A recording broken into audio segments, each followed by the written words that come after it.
ধর্ম অবমাননার ধোঁয়া তুলে রংপুরে নিরীহ হিন্দু সম্প্রদায়ের বাড়িঘর ভাঙচুরের ঘটনায় এখন পর্যন্ত হামলাকারীদের বিরুদ্ধে কোনো ব্যবস্থা নেওয়া হয়নি। অভিযোগ, এই এলাকার এক হিন্দু কিশোর ইসলাম ধর্মের অবমাননা করে ফেসবুকে স্ট্যাটাস দিয়েছিল, আর এতেই ক্ষিপ্ত হয়ে মুসলিম ধর্মাবলম্বীরা হিন্দুদের বাড়িতে হামলা চালায়। পুলিশ অভিযুক্ত ছেলেটিকে গ্রেপ্তার করার পরেও তার বাড়িসহ আশপাশে থাকা অন্য হিন্দুদের ১৪টি বাড়িতে হামলা ও ভাঙচুর করা হয়। এতে অনেকেই বাড়িঘর ছেড়ে যেতে বাধ্য হন। পুলিশ ও সেনাবাহিনী পরিস্থিতি নিয়ন্ত্রণে আনে। রবিবার বিকেলে ওই কিশোরের বাড়িসহ আরও ১২টি বাড়িতে আবারও হামলা করে উত্তেজিত লোকজন। এ সময় বাধা দিতে গেলে এক পুলিশ সদস্য আহত হন। প্রায় ৩ ঘন্টা চেষ্টা করে তাদের সঙ্গে কথা বলে আমরা সমঝোতার মাধ্যমে সেটা সমাধান করতে সক্ষম হয়েছিলাম। আমি অফিসার ইনচার্জ গঙ্গাছড়া মডেল থানা, আমি সহ আমার ফোর্স, পুলিশ লাইন থেকে অতিরিক্ত ফোর্স এই ঘটনাস্থলে অবস্থান করি।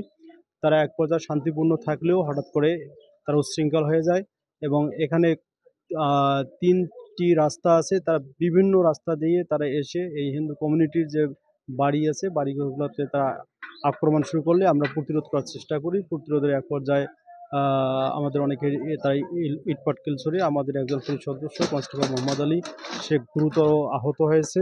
এ ঘটনার পর পুলিশ ও সেনাবাহিনী মোতায়েন রয়েছে সেখানে, তবে এখনো আতঙ্কে রয়েছেন গঙ্গাচড়ার হিন্দু ধর্মাবলম্বীরা। প্রশাসন আছে, এখন তো বর্তমান ভালো আছি, এরপরে চলে গেলে এখন কিভাবে কি করব কি করবে এখন তার বলতে পারছি না।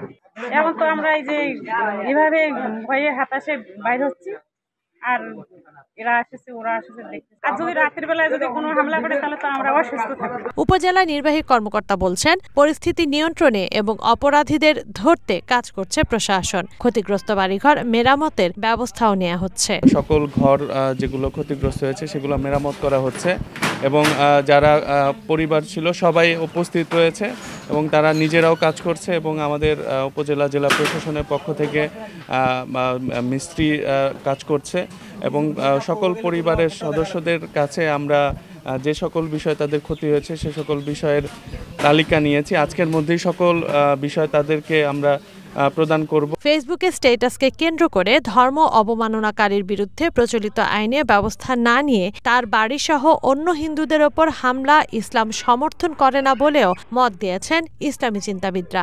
হামলা ও লুটপাটকারীদের বিচারের দাবিও করেছেন তারা। তানজিনা অন্ত, ওয়ান নিউজ ডেস্ক।